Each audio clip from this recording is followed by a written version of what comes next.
Maintenant, on va installer Tailwind CSS dans notre projet React. Tailwind CSS. Vous allez dans Chrome, vous tapez Tailwind CSS. Une fois dans Chrome, vous arrivez dans cette interface Tailwind CSS. Maintenant, ici, vous descendez. Maintenant, regardez. Ici, premièrement, il nous demande d'installer cette commande-là dans notre terminal, d'exécuter cette commande-là. Vous ouvrez votre terminal. Maintenant, pour stopper ici, pour revenir à notre fichier, vous faites CTRL-C. Pour revenir à notre fichier immobilier dans notre terminal, vous faites CTRL plus C. Ok, super là.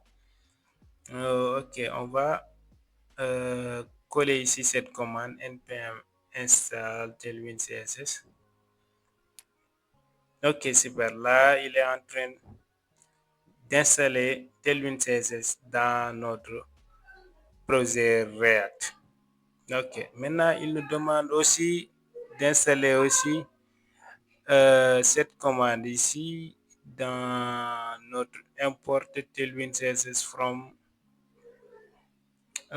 Ok, cette commande ici, c'est dans notre vide config.js. Nous, ça va être JS parce qu'on a sélectionné un variant JavaScript parce qu'eux, ils mettent TS. Ok, on va chercher ce fichier-là. Suivez bien les étapes ici. Ok, maintenant je vais l'importer ici. Ok, maintenant je vais retourner aussi, je vais sélectionner ici Tailwind CSS aussi encore.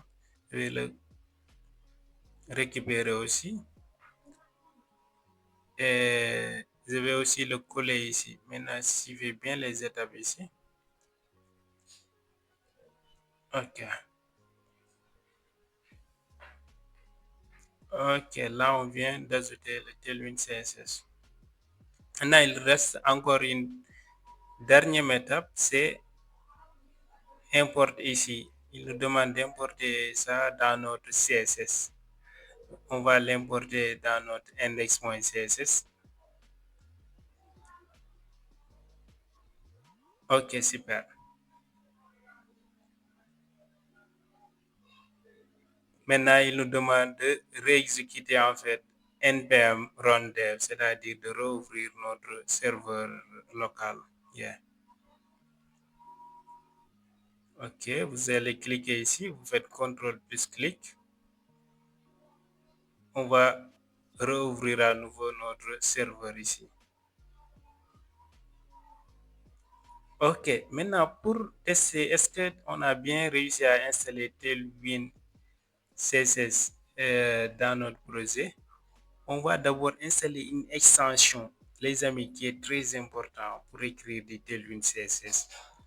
Moi, j'ai déjà installé cette extension. Maintenant, cette extension s'appelle Tailwind Intelligence. Intelligence. Vous l'installez cette commande. Ok, moi, il me propose de désinstaller parce que j'ai déjà installé cette commande. Vous installez parce que là, ça va nous permettre d'écrire du Tailwind CSS beaucoup plus rapidement en fait. Yeah. Ok, maintenant on va tester du Tailwind CSS. Vous faites class name parce qu'ici à Tailwind CSS on utilise class name. En CSS on utilise class, mais ici c'est une petite différence. Ici on met class name. Ici je vais changer le texte là en blanc, texte white, c'est-à-dire texte en blanc. Et baiser, changer le background en rouge. Ok. Baiser red de 500. Ok, on va tester notre Tailwind CSS. Est-ce qu'on a bien réussi à installer Tailwind CSS dans notre projet? Let's go les amis. Ok, super. Là, on voit bien qu'on a bien réussi à installer Tailwind CSS dans notre projet. Super les amis. C'est